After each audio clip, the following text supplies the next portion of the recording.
今回は特殊個体に行き始めたばかりで、どうしてもモダニアのコアを破壊することができないという指揮官の方々向けの動画となります。モダニアはコアを破壊しない限り、全体大ダメージの攻撃を繰り返し放ってきます。そのため、2回目の全体攻撃前にコアを破壊しなければ、部隊が壊滅してしまいます。コア破壊のためにまず重要となるのは、開始ムービーをモダニアの顔が表示されたあたりでスキップするということです。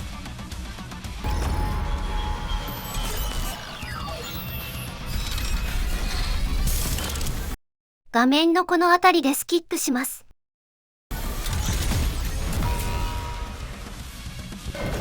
通常ではこのように戦闘開始時のターゲットは分散しています。しかし特定の位置でムービーをスキップすることにより、戦闘開始時に全てのニケがコアを集中攻撃します。これをするのとしないのとでは、コア破壊の難易度が大きく変わりますので、必ず行うようにしましょう。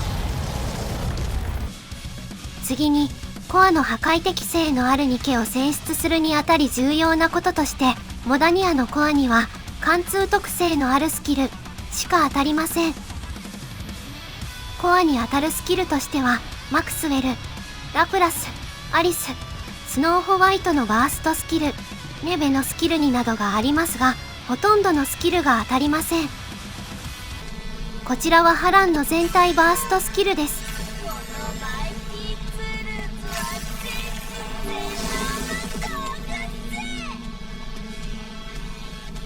こちらはソリンの範囲指定バーストスキルです。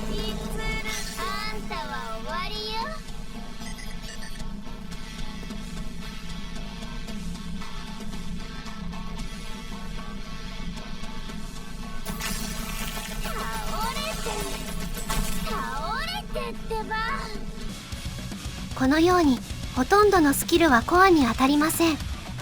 そのため貫通特性のあるバーストスキルを持つニケがいない場合、通常攻撃の火力でコアを削り切る必要があります。コアへの DPS のみを考慮した場合、武器種別の適性は以下の通りです。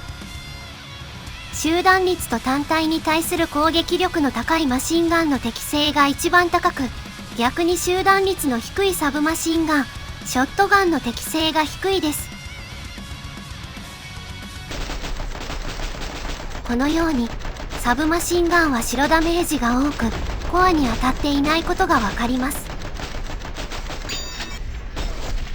ショットガンもダメージは大きいですが、コアへのヒット率は低いです。実際に武器種ごとのダメージを比較してみます。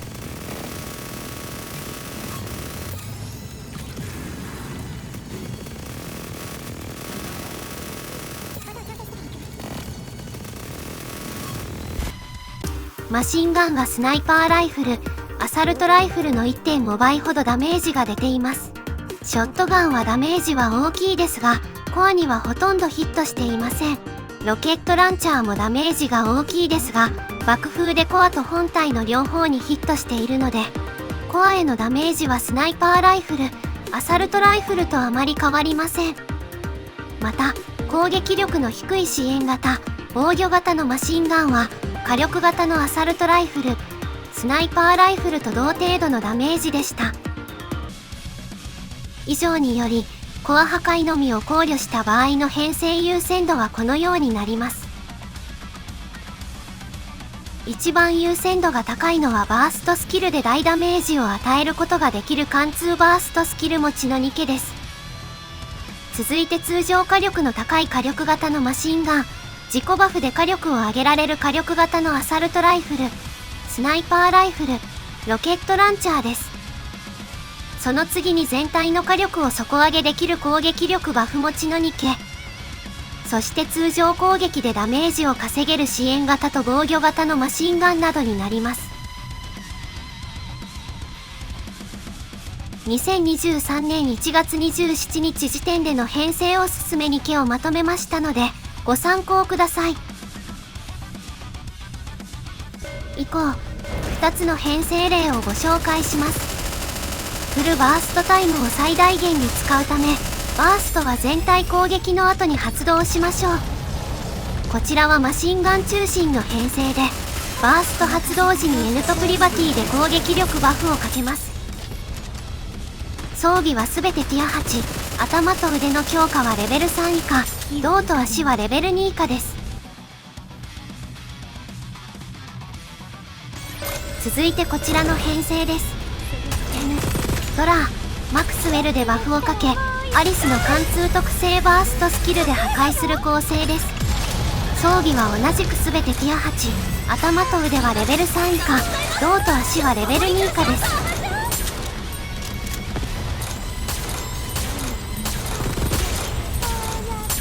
以上、ご視聴ありがとうございました。